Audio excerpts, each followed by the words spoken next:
En düşük.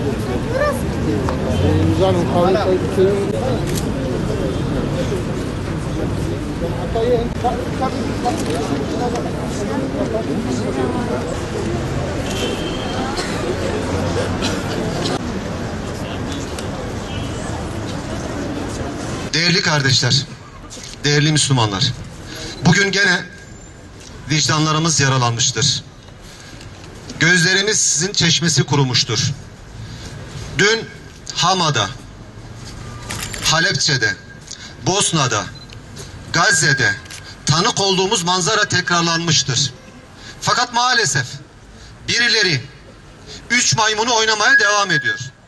Kulaklarını tıkamışlar, lanet olasılar, gözlerini kapatmışlar, çenelerini kapatmışlar. Bizim tek bir çaremiz var değerli kardeşler. O da İttihad-ı İslam'dır.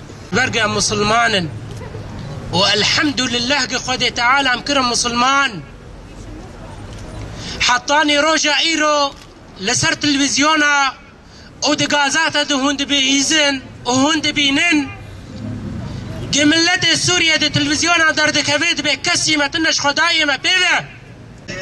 Sessiz kalmak da, yardımları engellemek de günaha ortak olmaktır.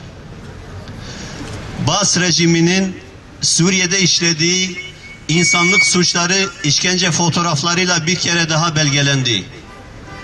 Tüm dünyayı sarsan bu görüntülerin insanlık tarihine kara bir leke ve büyük bir utanç olarak kazanacağı kesindir.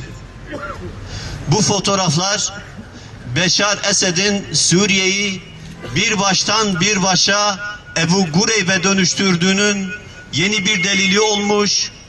Bu büyük insanlık trajedisini Suriye'de yaşanan vahşete göz yumanların gözlerinin içine sokmuştur.